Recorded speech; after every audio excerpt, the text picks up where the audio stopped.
在这儿啊，对不起对不起。大家好，我叫 Kim。今天很特别，因为tak lah guys. Kok aku jadi ngomong bahasa Mandarin gini ya guys ya? Sorry guys. Ulang. Hai semua, nama aku Kimberly. Biasa dipanggil Kim, kalau enggak juga bisa dipanggil Ketan. Iya guys, Ketan. Jadi ini pertama kali aku nge-host di Impactors loh. Nah, aku tahu kalian pasti penasaran siapa yang akan membawakan ibadah hari ini dan temanya apa.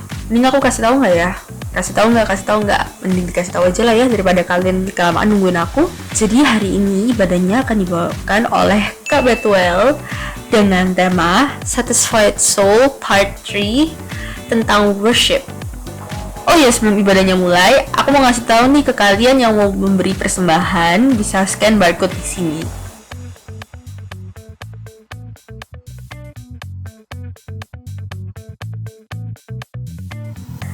Ingat ya, kita memberi bukan untuk diberkati, tapi karena kita sudah diberkati. Oh ya, mumpung inget nih, kalian kemarin pada ikutan acara MDC Youth gak?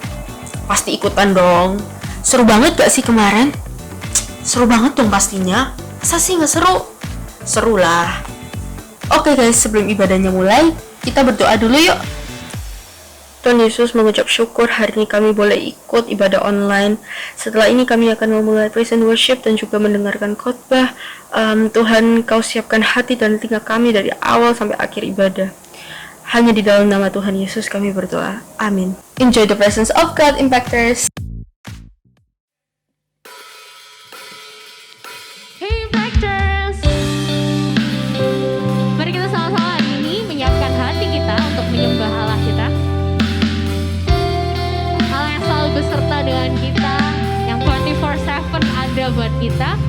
Allah yang gak pernah sedetik pun meninggalkan kita. Let's worship Him. Kita sama-sama datang untuk menyembah Dia. Mari kita tinggikan Dia. Let's sing it. Bapakku datang.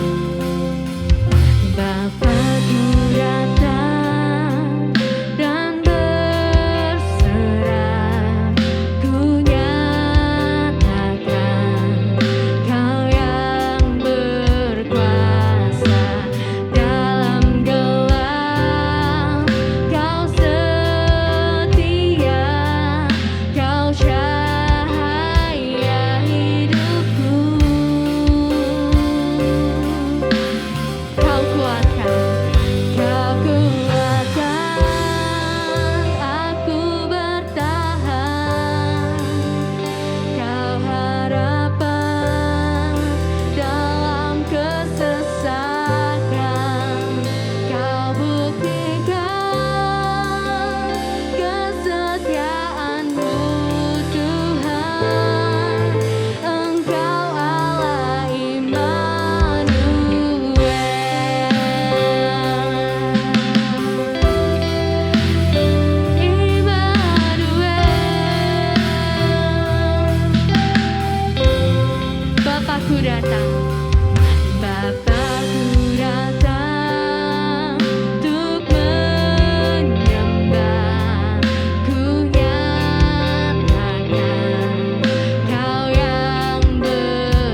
ucap syukur Tuhan, Engkau Allah yang selalu beserta dengan kami. Engkau Allah Immanuel, tak pernah sedetik pun Engkau meninggalkan kami Tuhan. Saat ini Tuhan, Kau mau duduk di bawah kaki-Mu untuk mendengarkan firman-Mu. Engkau urapi lidah bibir hamba-Mu yang akan menyampaikan firman, supaya setiap benih firman yang ditaburkan itu bisa berbuah, bertumbuh dalam kehidupan kami, dan kami bisa menjadi impactors Tuhan dimanapun kami berada. Kami ucap syukur kami Allah seperti Engkau, Allah yang penuh kasih, Allah yang setia dalam kehidupan kami, Allah yang selalu ada buat kami. Kami serahkan Tuhan ibadah ini ke dalam tangan-Mu, buat setiap impactors yang ada di sini, kiranya Engkau sendiri Tuhan yang penuhi dengan kasih setia-Mu Bapa. Terima kasih Tuhan untuk semua yang siap mendengarkan firman. Mari kita katakan amin. Happy Sunday Impactors.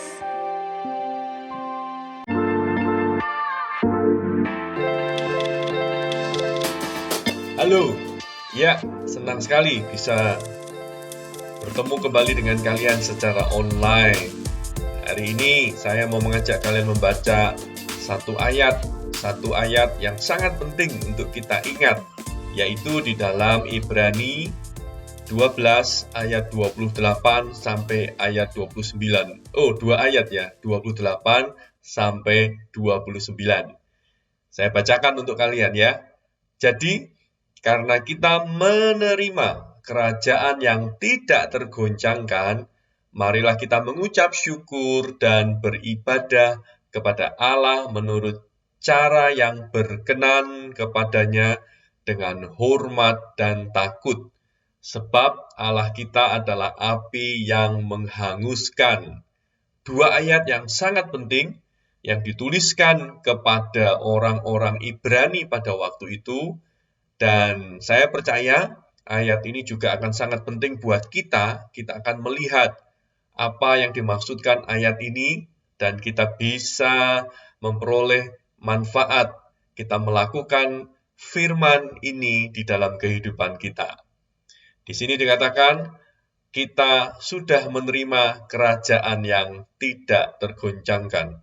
Pada waktu itu jemaat orang Ibrani sedang menghadapi banyak pergumulan dalam hidup mereka, sehingga mereka perlu dikuatkan oleh ayat ini. Dan pertama-tama dikatakan mereka diingatkan bahwa mereka sudah menerima kerajaan yang tidak tergoncangkan. Beberapa tahun yang lampau, cukup lama, tahun 1996, hampir bisa dipastikan banyak dari kalian yang belum lahir. Ada satu film yang saya pernah tonton, film Twister, yang diputar pada tahun 1996. Ini adalah cerita seorang peneliti tornado. Ya, dia punya cita-cita bisa menemukan bagaimana tornado itu terjadi, bagaimana tornado itu bisa dikenali, kapan datangnya, sehingga tidak memakan korban jiwa lagi. Karena ia sendiri mengalami ayahnya meninggal karena kena tornado. Yang saya mau kalian perhatikan adalah adegan terakhir itu, si peneliti ini dan istrinya, mereka terperangkap. Mereka tidak bisa lari lagi dari kejaran tornado. Lalu apa yang mereka lakukan? Mereka menemukan satu tiang yang terpancang begitu kokoh, mereka tahu tiang itu kuat tertancap ke bumi. Lalu mereka mencari seperti ikat sabuk begitu yang dari kulit, karena kulit kan sulit untuk putus ya. Lalu mereka mengikatkan diri mereka ke tiang yang kokoh itu, ke tiang yang kuat itu. Saya tidak tahu apakah ini secara keilmuan terbukti atau tidak, tetapi setidaknya dari film yang kita tonton di Twister ini terbukti. Pada waktu mereka mengikatkan diri mereka di tiang itu, maka bahkan ketika mereka ada di dalam tornado, di dalam pusaran tornado itu, mereka aman. Mereka tidak tercabut dari tiang itu, mereka tidak terlepas, bahkan sampai tornado itu selesai, mereka bisa selamat. Ini menunjukkan kepada kita bahwa angin tornado, ini kalau saya boleh gambarkan ya, itu bisa datang dalam hidup kita. Angin itu melambangkan penderitaan, pergumulan, masalah, apapun yang terjadi dalam hidup kita, itu bisa datang kapanpun juga. Itu seperti angin tornado yang mengejar, yang menggulung kehidupan kita. Tetapi seperti yang dicontohkan di film tadi, setiap kita yang bisa mengikatkan diri atau kita bisa berpegangan kepada satu tiang yang kuat, yang kokoh, maka kita bisa selamat. Kita tidak hanyut atau kita tidak mengalami kecelakaan karena angin itu datang. Ini yang dituliskan di dalam kitab Ibrani tadi. Pada waktu kita tahu kita bisa memegang sesuatu yang kokoh, yang kuat, yang tak tergoncangkan, maka kita ini tidak bisa digoncangkan oleh apapun juga. Itulah yang diyakini oleh penulis kitab Ibrani. Bahwa setiap kita ini pada waktu kita sudah menjadikan Yesus sebagai juru selamat dan Tuhan dalam hidup kita, Ia menjadi pemilik hidup kita saat ini, maka sebenarnya kita ini sudah menerima kerajaan yang tidak tergoncangkan. Bahkan dikatakan di dalam Ibrani 13 ayat 8, beberapa ayat setelah itu dikatakan Yesus Kristus yang menebus dosa kita, yang mati bagi dosa kita, yang tapi juga bangkit pada hari yang ketiga, memberikan kemenangan dalam hidup kita. Pemilik kerajaan itu, raja dari kerajaan yang tak tergoncangkan itu ditulis dikatakan Yesus Kristus tetap sama baik kemarin, hari ini, sampai selama-lamanya. Tuhan Yesus, raja dari kerajaan itu saja, tak pernah berubah. Kerajaannya tentu juga tidak berubah, tidak tergoncangkan. Bahkan kerajaan Allah tidak seperti dunia. Dunia sudah rusak oleh dosa. Kerajaan Allah tidak pernah rusak oleh dosa. Kerajaannya tak tergoncangkan.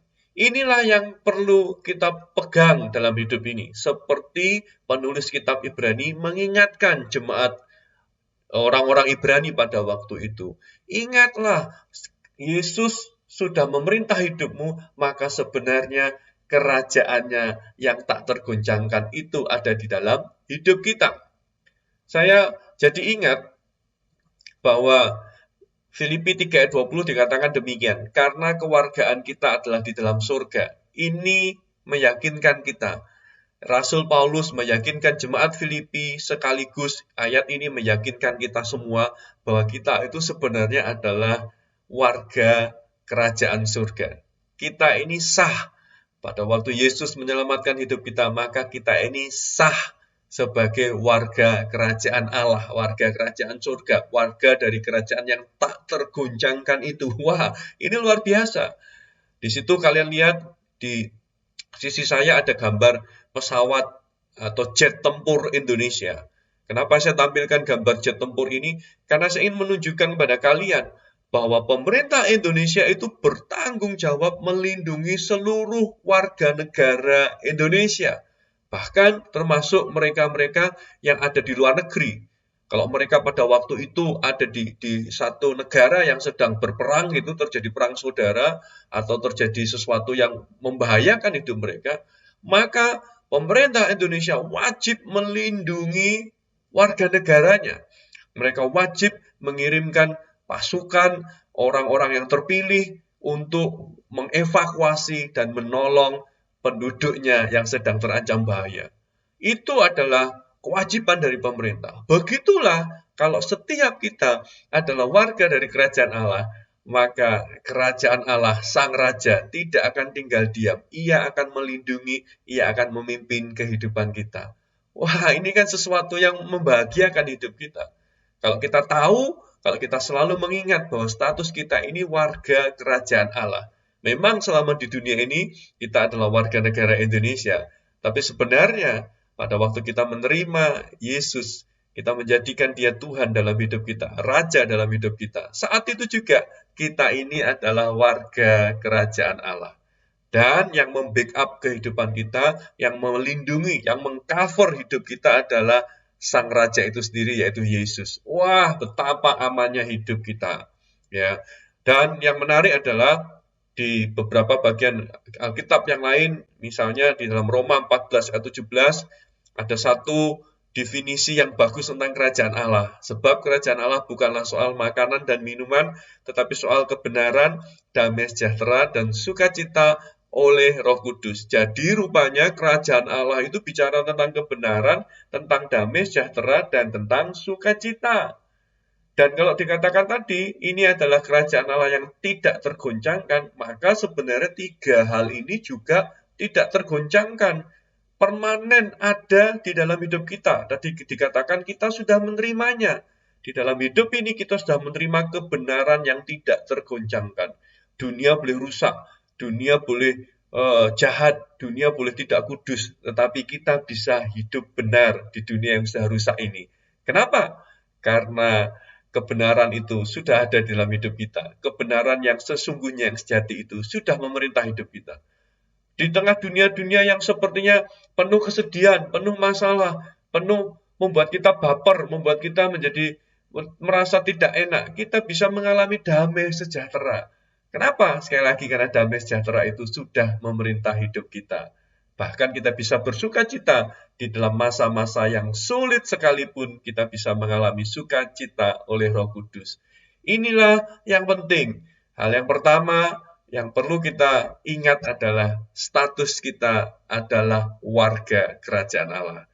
Jadi dari Ibrani 12 ayat 28 sampai 29 ini, poin pertama yang perlu kalian ingat, yang perlu saya ingat juga, yang perlu kita ingat bersama adalah ingat selalu, setiap saat, ini identitas kita, ini status kita, kita ini warga kerajaan Allah. Rajanya tidak berubah, kerajaannya tak tergoncangkan, damai sejahtera, kebenaran, dan sukacita yang adalah ciri dari kerajaan Allah itu ada di dalam hidup kita. Jadi setiap kali kita harus ingat ini.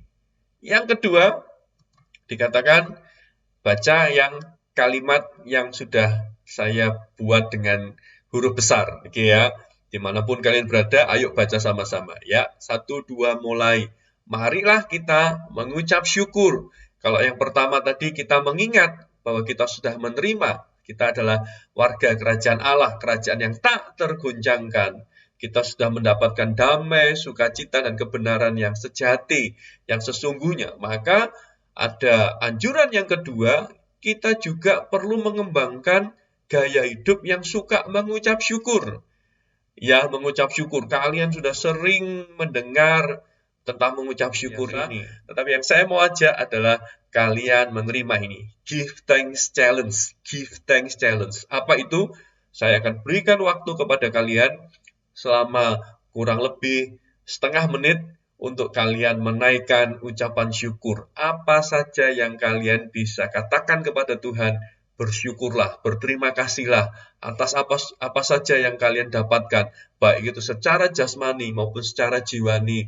Apa saja yang Tuhan sudah berikan dalam hidupmu. Sekarang selama 30 detik kalian ucapkan terima kasih kepada Dia. Sebutkan dengan jelas. Oke, siap? Mulai dari sekarang.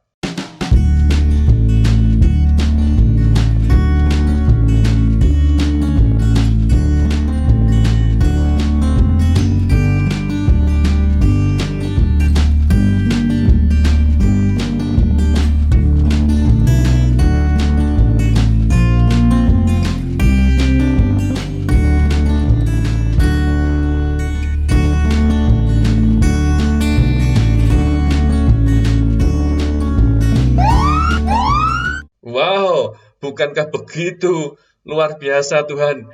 Berkatnya melimpah dalam hidup kita, pimpinannya nyata dalam hidup kita. Kita kasih tepuk tangan yuk, Tuhan yang luar biasa itu. Wah, kasih tepuk tangan yang meriah, yang meriah, yang meriah, yang meriah, yang meriah. Ya, ayo mengucap syukurlah senantiasa. Tadi yang pertama, ingat bahwa kita ini adalah warga kerajaan Allah. Yang kedua, mengucap syukurlah senantiasa. Oke, give thanks challenge ini lakukan senantiasa.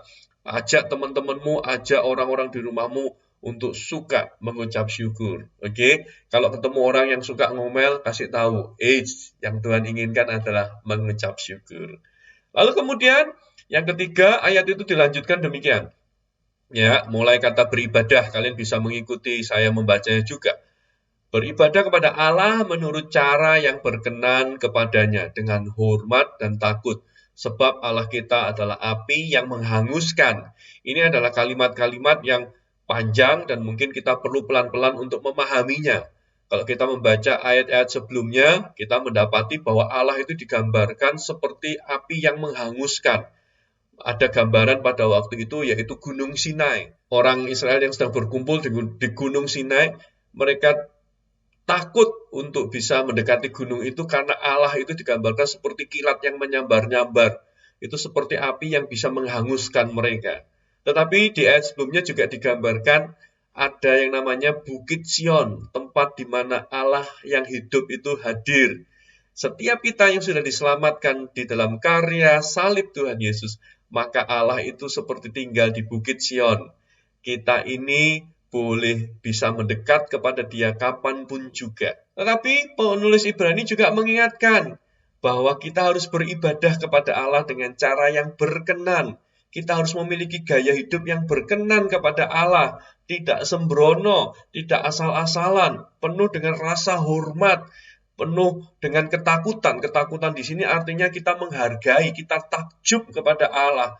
Dia bukan sosok yang bisa seenaknya saja. Kita ini bisa hidup seenaknya di hadapan Dia.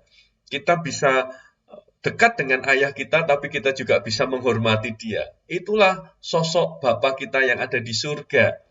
Jadi, kita harus ingat status kita mengucap syukur senantiasa, tetapi kita juga didorong untuk memiliki gaya hidup yang berkenan kepada Allah. Mungkin kalau kalimat ini panjang, dan saya ingin mencoba membuat kalian mudah mencernanya, saya buat kalimat demikian saja. Hiduplah mencintai apa yang Allah cintai dan membenci apa yang Dia benci. Sekali lagi ya, saya ulangi. Hiduplah mencintai apa yang Dia cintai dan membenci apa yang Dia benci. Ya, ayo kita pahami. Inilah yang sebenarnya penulis kitab Ibrani tadi katakan. Hidup yang berkenan kepada Tuhan. Sederhananya dengan kalimat ini, saya berharap kalian bisa lebih memahaminya. Ayo, kita sudah hidup di dalam kerajaan Allah yang tak tergoncangkan. Selain kita melatih hidup yang suka mengucap syukur, mari hiduplah mencintai apa yang Dia cintai dan membenci apa yang Dia benci. Apa sih yang Allah cintai? Apa sih yang Allah benci? Tentu saja kita harus mencari tahunya melalui firman-Nya. Itulah salah satu hal yang sangat penting dari pembacaan firman Tuhan. Manfaat yang paling jelas adalah kita jadi mengerti apa yang Allah cintai dan apa yang Dia benci. Sehingga kita bisa, sekali lagi, hidup mencintai apa yang Dia cintai dan membenci apa yang Dia benci. Itulah ibadah yang sejati. Itulah ibadah yang berkenan, penuh dengan rasa hormat dan takut kepada Dia. Sekali lagi, ayo latih dirimu. Hiduplah mencintai apa yang Dia cintai dan membenci apa yang Dia benci. Saya kasih contoh ya, saya kasih contoh misalnya kalau saya membaca satu firman Tuhan, saya mendapati di dalam Amsal 15 ayat 8. Dikatakan demikian, korban orang fasik adalah kekejian bagi Tuhan, tetapi doa orang jujur dikenannya. Korban orang fasik adalah kekejian bagi Tuhan, tetapi doa orang jujur dikenannya. Di sini kita lihat apa yang dicintai oleh Tuhan. Yang dicintai adalah doa orang jujur. Nah, di sini saya bisa praktek. Kalau saya tahu bahwa Tuhan itu cinta doa orang jujur, maka saya bisa praktek. Apa prakteknya? Saya akan mencintai apa yang Tuhan cintai. Apa yang Dia cintai? Dia cinta orang yang berdoa yang pertama. Maka saya akan suka berdoa. Saya harus sering berdoa. Tetapi juga dikatakan di situ doa orang jujur di hadapan Tuhan. Yang Tuhan minta itu bukan doa yang hebat-hebat, doa dengan kata-kata yang manis, kata-kata yang puitis, kata-kata yang mungkin panjang, tetapi penuh kata-kata yang tidak jujur. Tapi yang Tuhan inginkan adalah kata-kata di dalam doa kita itu doa dengan kata-kata yang mungkin sederhana, tetapi itu jujur, menceritakan apa yang di hati kita. Misalnya, kalau memang pada waktu itu hati kita ini sedang galau, kita ini sedang butuh damai sejahtera yang tak tergoncangkan tadi, itu damai sejahtera yang bisa memimpin kita untuk menghadapi semua masalah, katakan itu sama Tuhan, ceritakan itu sama Tuhan. Tuhan, aku lagi sedih, aku tidak bisa mengendalikan perasaanku. Aku sakit sekali, aku marah sekali. Cerita dengan jujur. Tuhan mencintai, berkenan kepada doa orang jujur. Jadi ternyata doa itu tidak sulit. Hanya mengatakan sesuatu yang jujur, apa yang ada di hati kita bisa berkata kepada Dia. Karena sekali lagi, Tuhan mencintai orang yang berdoa dan yang berdoa dengan jujur. Bahkan saat kita mungkin sedang jatuh di dalam dosa, kita tahu Alkitab katakan itu dosa dan Allah membenci dosa. Kita bisa berdoa dengan jujur, meminta ampun kepada Dia. Karena Tuhan juga suka mengampuni orang yang mengaku dosa dan meminta ampun kepada Dia. Nah, ini adalah contoh bagaimana kita bisa mempraktekkan. Hiduplah mencintai apa yang Dia cintai dan membenci apa yang Dia benci. Itu saja yang ingin saya sampaikan pada hari ini, bahwa dalam kitab Ibrani ini kita perlu selalu mengingat status kita ini warga kerajaan Allah. Kita punya rasa aman, kita punya rasa damai, sukacita, dan kebenaran yang memerintah hidup kita. Kita bisa tenang. Jadi selalu ingat ingat identitasmu, ingat statusmu itu. Yang kedua, sukalah mengucap syukur. Sukalah mengucap syukur. Dan yang ketiga, hiduplah mencintai apa yang Dia cintai dan membenci apa yang Dia benci. Cari tahu itu di dalam Alkitab. Ayo kita berdoa. Tuhan, terima kasih kami sudah menerima kerajaan yang tidak tergoncangkan. Kami sudah menjadi warga kerajaan Allah oleh karena karya salib-Mu yang sudah menebus dosa kami, yang sudah membebaskan kami dari hukuman dosa, dan Engkau sudah bangkit membawa kemenangan buat kami, mengangkat kami menjadi warga kerajaan Allah, bahkan menjadi anak Bapa di surga. Oh, kami harus ingat terus status ini. Roh Kudus, tolong anak-anak muda ini supaya mereka selalu mengingat status dan identitas mereka adalah warga kerajaan yang tak tergoncangkan. Terus aku berdoa, bila mereka yang membutuhkan damai sejahtera, sukacita dan kebenaran, kerjakanlah itu di dalam kehidupan mereka saat ini juga. Roh Kudus juga tolong mereka untuk mereka bisa hidup mengucap syukur senantiasa dan bisa hidup mencintai apa yang Allah cintai dan membenci apa yang Allah benci. Berkatilah setiap kami, tolonglah setiap kami. Terima kasih, kami sudah berdoa di dalam nama Tuhan Yesus. Haleluya, amin. Tuhan memberkati kalian. Cemayang, kalian pasti terberkati kan dari ibadah hari ini. Nah, kalian juga jangan lupa untuk terus terupdate sama ibadah-ibadah Impactors dan juga event-eventnya. Biar nggak ketinggalan nih dan juga terupdate terus, kalian bisa follow Instagram Impactors di @impactorsmdc. Oh ya, kalian jangan lupa untuk ajak kakak-kakak kontak kalian untuk kontak bareng kalian ya. Oke deh, segitu aja dari ibadah hari ini. 再见!